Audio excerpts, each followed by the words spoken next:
Assalamualaikum warahmatullahi wabarakatuh. Saya sedikit mungkin akan menjelaskan dari segi proses dalam criminal justice system ya. Proses bagaimana sih dalam hukum acara pidana itu prakteknya ya, agar teman-teman dan abang-abang punya gambaran mengenai hal tersebut. Mungkin nanti bisa ada masukan dari terutama Bang Sofran yang mengajar hukum acara pidana. Jadi lalu saya kaitkan dengan apa yang kita lakukan, apa yang kita perbuat terhadap kasus ini. Kasus ini adalah awalnya ada kericuhan di pemilihan kepala desa Rite. Dari pemilihan itu terjadi konflik, pergesekan antara warga, sehingga di media kelihatan ada korban jiwa 1 orang dan luka-luka 1 orang.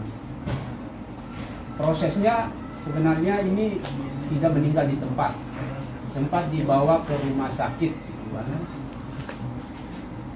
Dari rangkaian peristiwa itu, pihak dari pelapor atau pengadu lah, keluarga korban yaitu Nanang sebagai anak kandung melaporkan proses ini ke Polres Bima Kota karena ada indikasi ada peristiwa pidana janggal. Sebagaimana yang kita ketahui, proses awal itu adalah melakukan pelaporan, yaitu setelah melakukan pelaporan di SPKT pelayanan terpadu di kepolisian Polres Bima Kota. Setelah di BAP di SPKT, pihak pelapor kemudian polisi melakukan investigasi yang dinamakan penyelidikan. Penyelidikan itu serangkaian peristiwa, serangkaian proses untuk menemukan peristiwa pidana.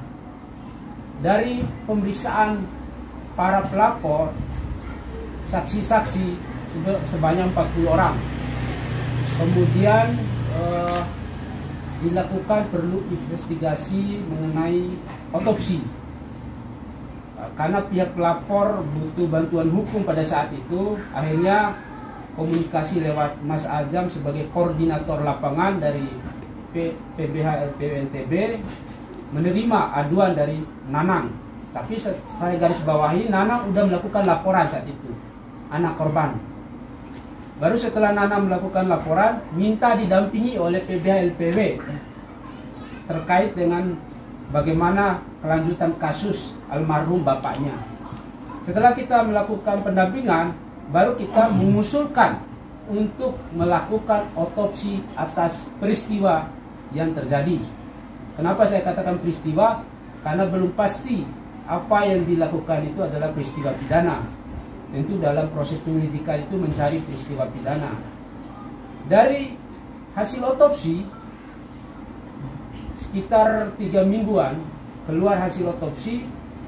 Pada saat itu timbul pertanyaan dan kejanggalan. Pada saat itu ditelepon Nanang langsung, padahal ada kuasa yang sudah kita tanda tangani dan kita udah konfirmasi. Pada saat otopsi itu ada kuasa PBH LPW, namun pihak kepolisian melewati proses itu dan langsung menghubungi Nanang untuk melihat dan membaca surat hasil otopsi. Dan pada saat itu juga Nanang tidak dikasih foto atau dikasih fotokopi terkait surat hasil otopsi, hanya dibacakan oleh pihak kepolisian yang hasilnya atau isinya itu ada terkena benda tumpul. Yang menjadi pertanyaan, benda tumpul apa yang kena korban ini? Lalu siapa yang punya benda tumpul itu? Itu mungkin perlu didiskusikan di sini.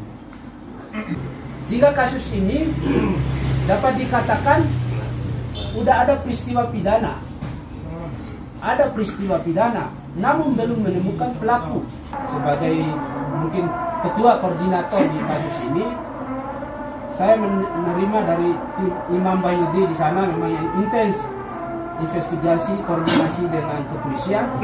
Satu, baik secara SP2HP kemarin maupun secara lisan dari kepolisian, kesusahan kami saksi tidak ada yang menerangkan siapa sebenarnya punya benda tumpul ini, lalu bagaimana cara dia memukul, dan mereka tidak melihat siapa yang melakukan perbuatan pidana itu. Sekian mungkin. Wassalamualaikum warahmatullahi wabarakatuh.